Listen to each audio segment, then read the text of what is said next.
Bienvenue dans cette nouvelle édition du Morning News. Au sommaire de l'actualité, 12 milliards de francs CFA, c'est le montant qui a été débloqué par le président camerounais Paul Biya afin de lancer une mission d'aide humanitaire, un plan d'assistance urgent pour venir au secours de près de 75 000 personnes en détresse dans le sud-ouest et le nord-ouest du pays.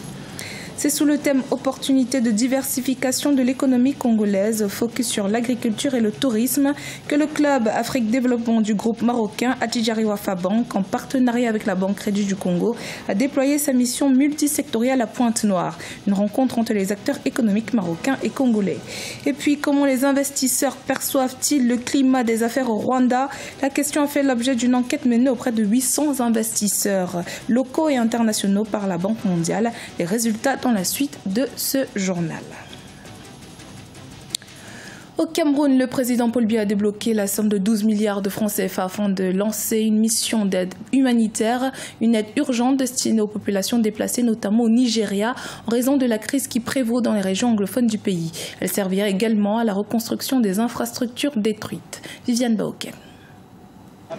12 milliards de francs CFA, c'est le montant consenti par le chef de l'État Paul Biya pour venir en aide aux populations du nord-ouest et du sud-ouest dans le cadre d'un plan humanitaire d'urgence. L'annonce a été faite le 20 juin 2018 à Yaoundé par le Premier ministre, chef du gouvernement Phil Moyan. Ce plan d'aide humanitaire est destiné à venir en aide aux populations déplacées ainsi qu'à la reconstruction des infrastructures détruites dans le cadre de cette crise.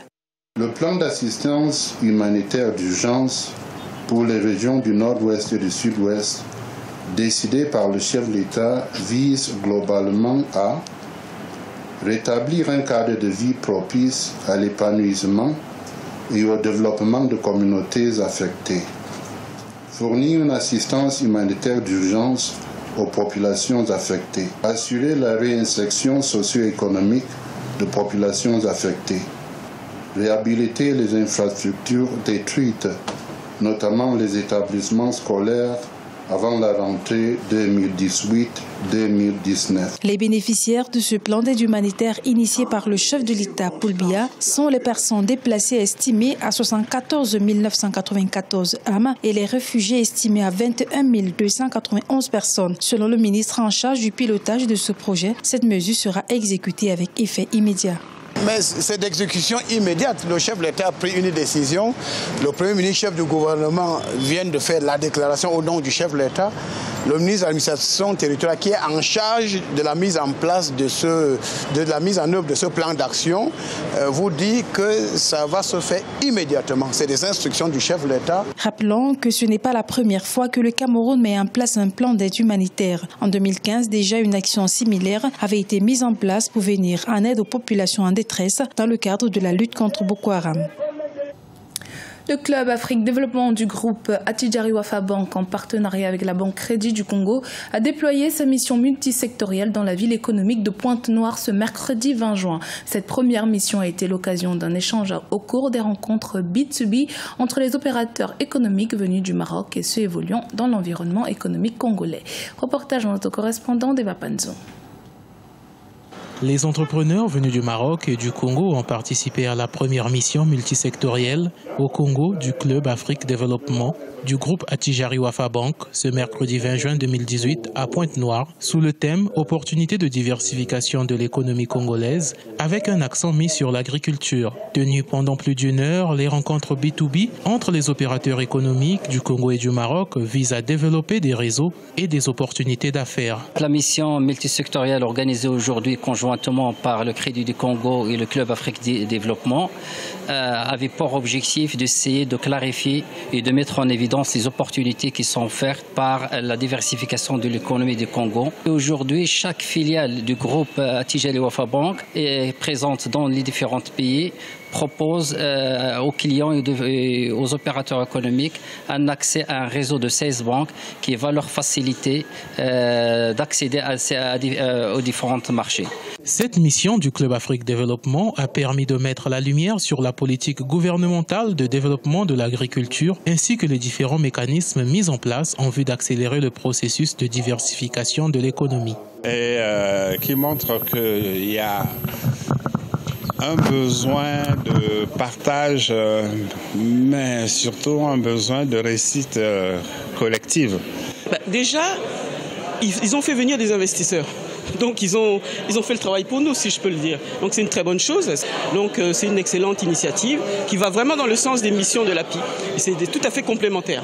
La mission multisectorielle du Club Afrique Développement s'inscrit dans un état d'esprit de croissance solidaire et d'une vision humaniste du développement économique. Instauré en 2010 par le groupe marocain Almada, le club organise également le Forum international Afrique Développement qui se déroulera du 18 au 19 octobre 2018 à Casablanca au Maroc. Au Rwanda, une enquête sur la perception du climat des affaires par les investisseurs a été menée par la Banque mondiale.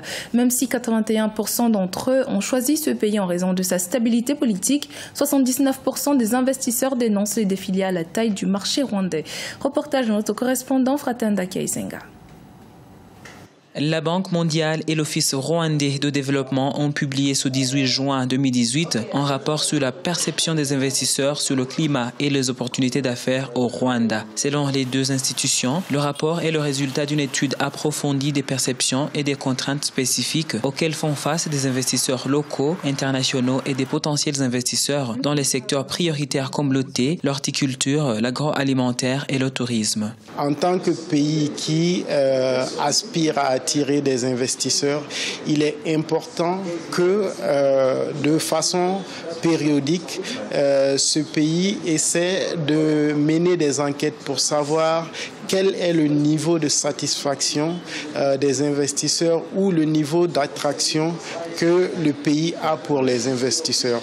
Et de ce point de vue, ce rapport apporte beaucoup d'éléments importants, d'autant plus que c'est un rapport qui, d'une part, mène l'enquête auprès d'investisseurs qui sont au Rwanda, déjà installés au Rwanda, mais également c'est un rapport qui mène l'enquête auprès d'investisseurs potentiels qui considèrent l'Afrique comme une destination pour les investissements. Plus de 100 investisseurs locaux et 700 investisseurs internationaux ont fait l'objet de l'enquête menée par la Banque mondiale. Même si 81% de ces investisseurs disent avoir choisi le Rwanda en raison de sa stabilité politique et économique, 79% dénoncent les défis liés à la taille du marché rwandais et les difficultés de trouver du personnel qualifié. 52% d'entre eux trouvent que le prix de production est très élevé. There are a number of measures that have been taken. Again, if you look at logistics, 3 years ago, nous avons essayé de mettre en place des réformes pour faciliter le climat des affaires au Rwanda. Dans le secteur de la logistique, par exemple, il y a 3 ans, il fallait payer $7,000 pour déplacer un conteneur de la Tanzanie à Kigali ou de Mombasa à Kigali. Mais actuellement, grâce à des réformes que nous avons apportées dans le cadre des pays du corridor nord, cela ne prend que $4,000. Bien sûr, c'est toujours cher, mais c'est pour cette raison que nous travaillons sans cesse. Nous sommes sur un projet de chemin de fer qui nous connectera au port de Dar es Salaam, un projet qui pourra réduire de 50% le coût de transport.